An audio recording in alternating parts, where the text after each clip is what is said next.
Okay, all right, give it a minute. I'm gonna share this on my wall as well. Once it loads, and there it is. That was fast. Yeah, it doesn't take that long. I just gotta get to be able to share it.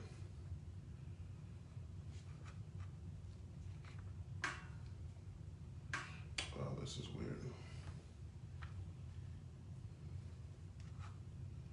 There we go. I keep looking up to see if anybody's on yet. No, they come on slowly. You should do Zoom. 7 steps to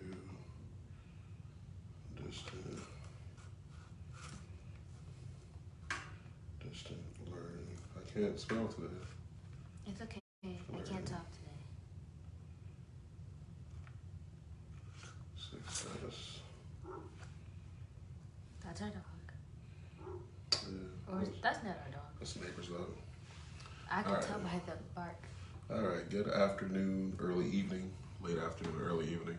We're gonna get started shortly. Let's give us just a minute. I actually have my superstar with me today. All right, let's, this one.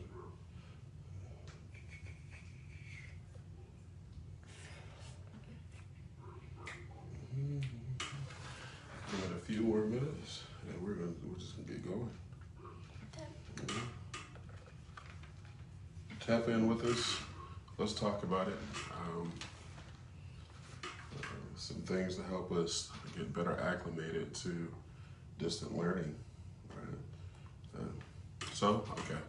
You all know who I am, so I don't need to introduce myself. But for those of you that may not know, this is our beautiful daughter, Kayla. Hi.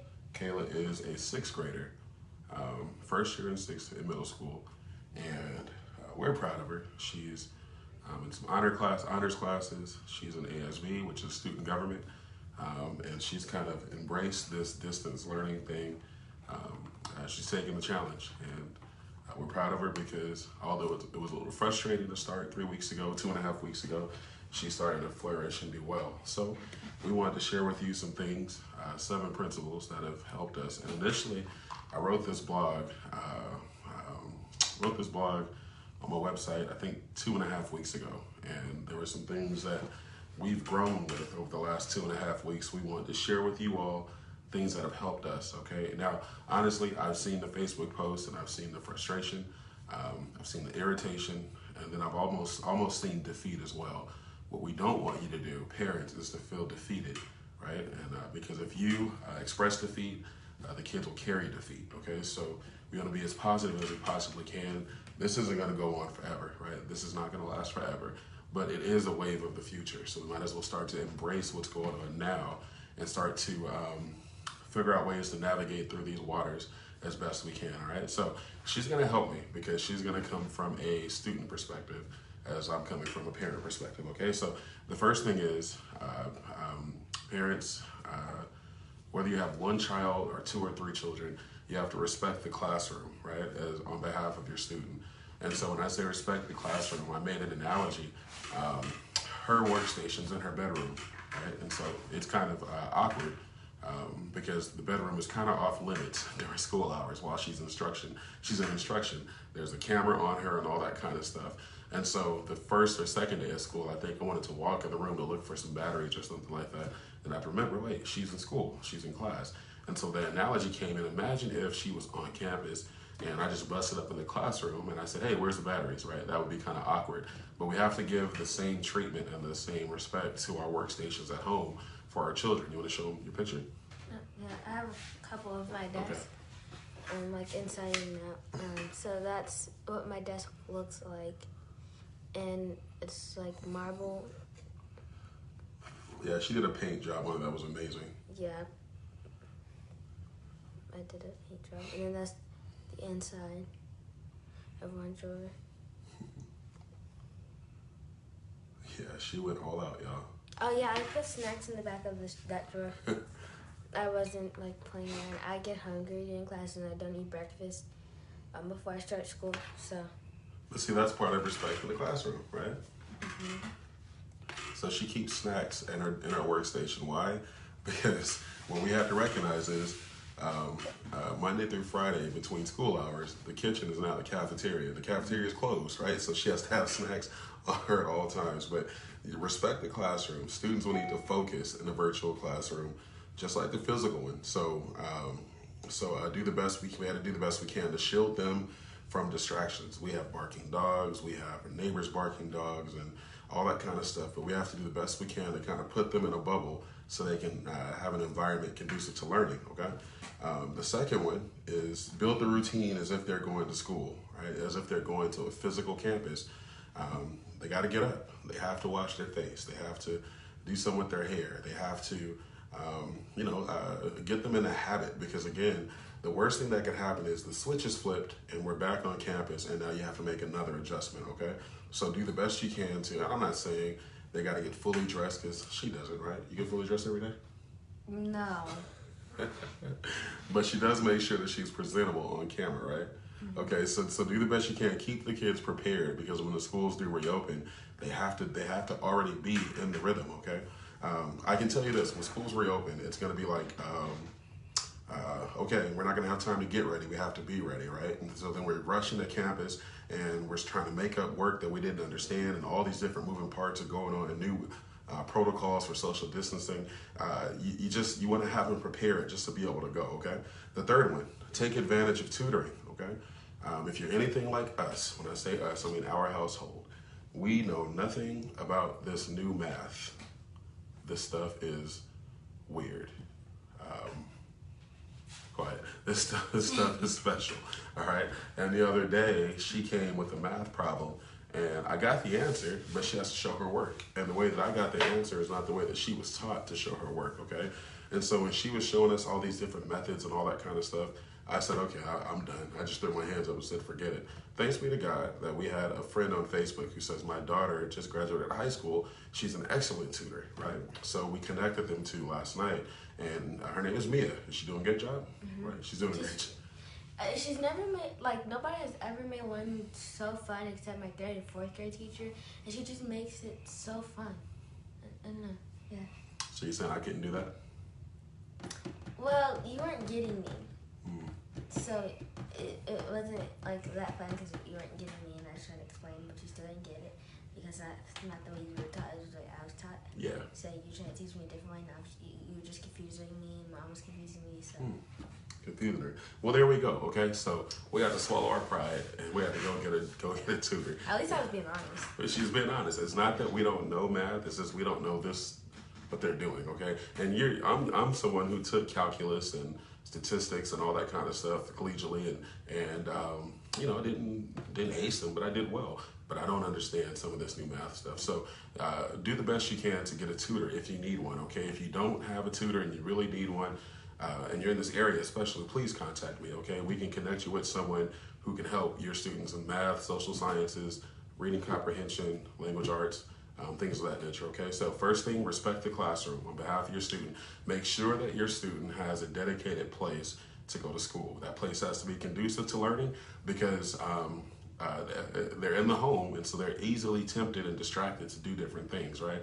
Make sure they have a place too. Build a routine, all right? They have to have a routine. 3, take advantage of tutoring. 4, get a hotspot, okay? Now, for some of us, the hotspots weren't really working, okay? They kept going in and out, right? Mm-hmm. Yeah, so if you're in our area, Time Warner Spectrum has now upped their internet speeds. You can now call and get an upgraded internet speed, right?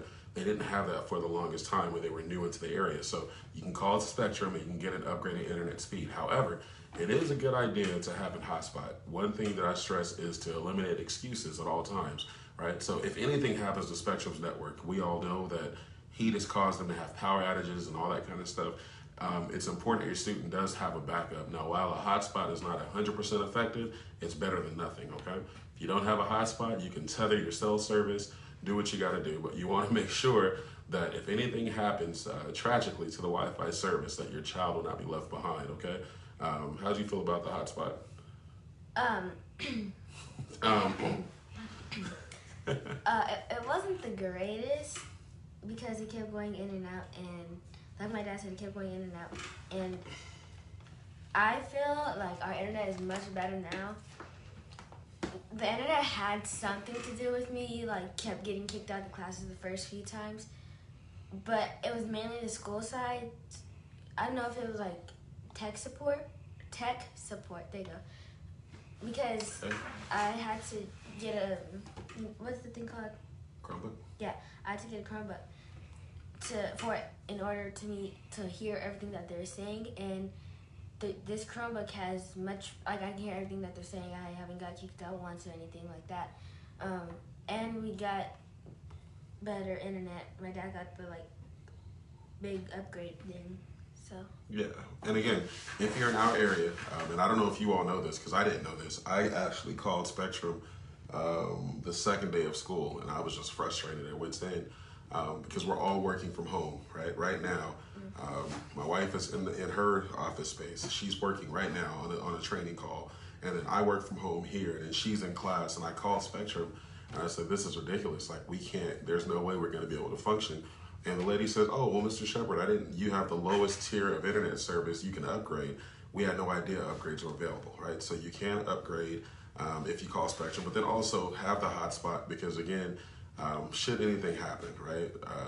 Anything, you want to make sure that you have a backup internet Wi-Fi connection, okay? All right, so number 4 was get a hotspot, have a backup, okay? Let me say last week. I'm say last week. This one? Yeah. Okay, but we'll get to those 4 because that's the bonus. Yeah. All right, okay. Yeah. Okay, so then number 5, create a place and a time for a mental break. Dedicate a space and time for a mental break for your child, for your student, for your children, for your students, okay?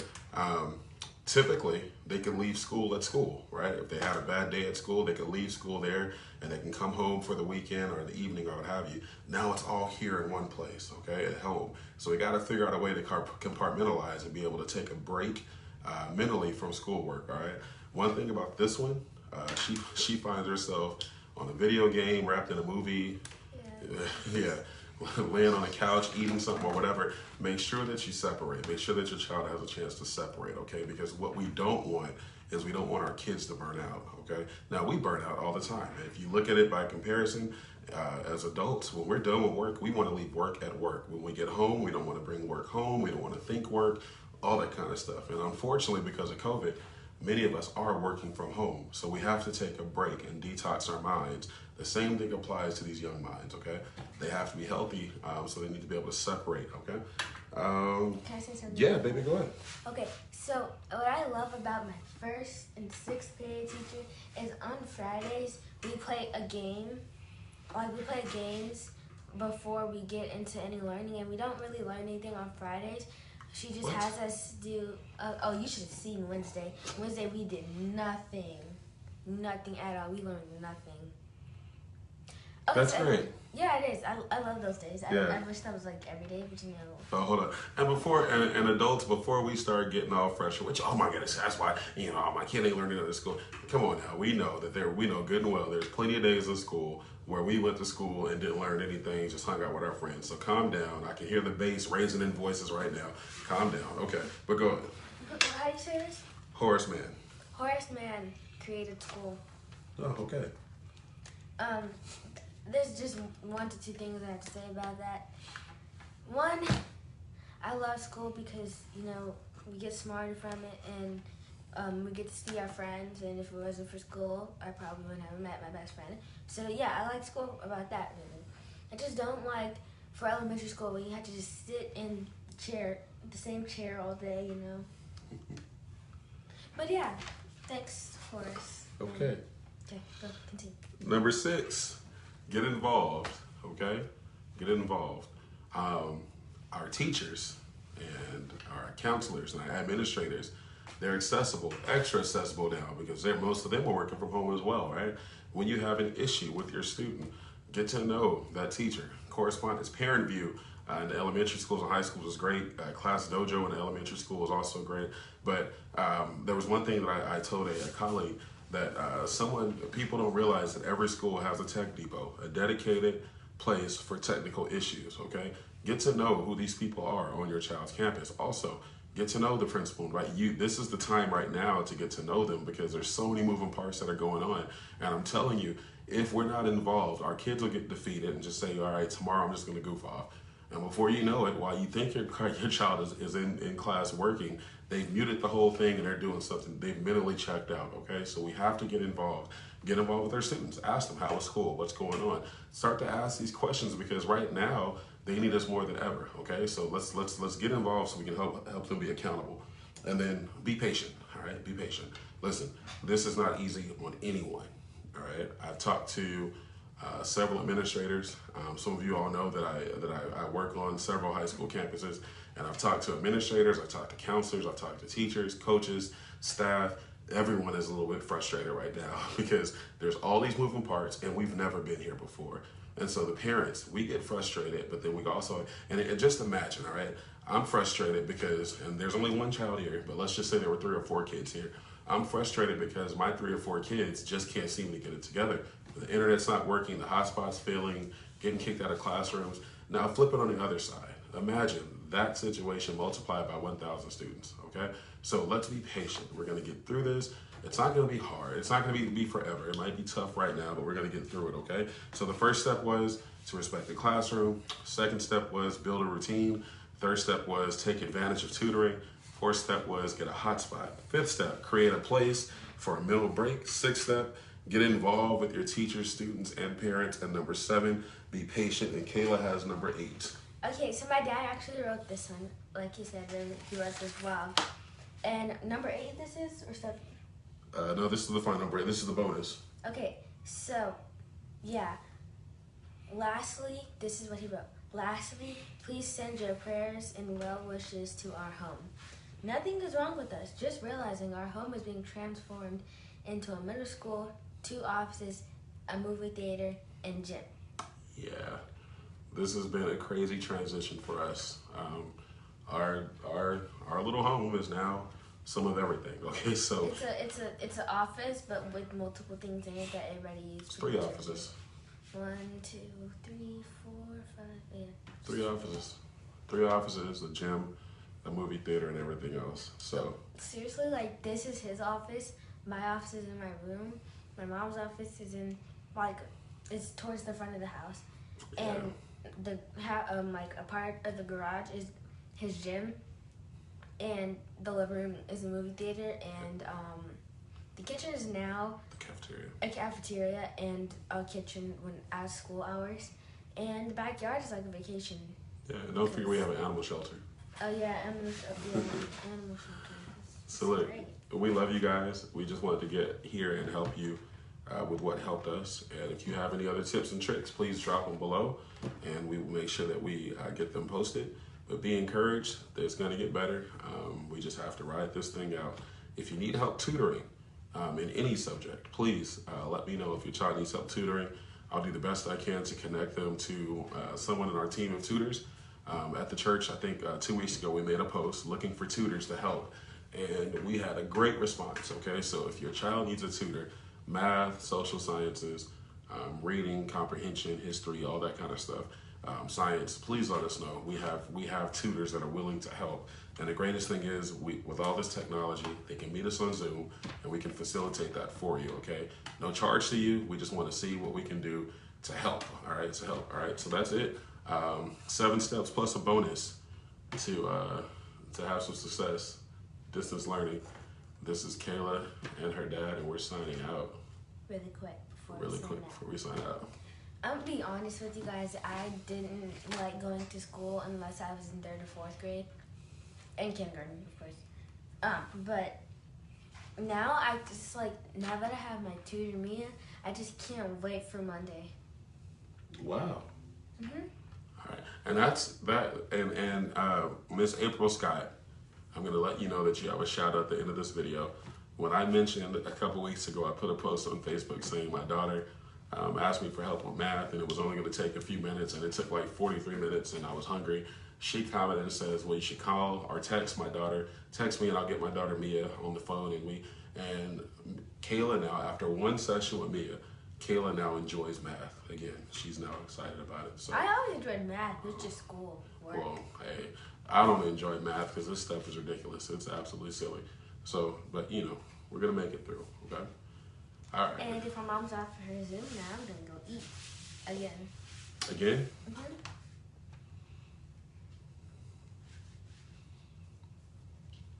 Yeah. Go and push that in button. Okay. Bye, guys. Talk, guys. Talk to you later.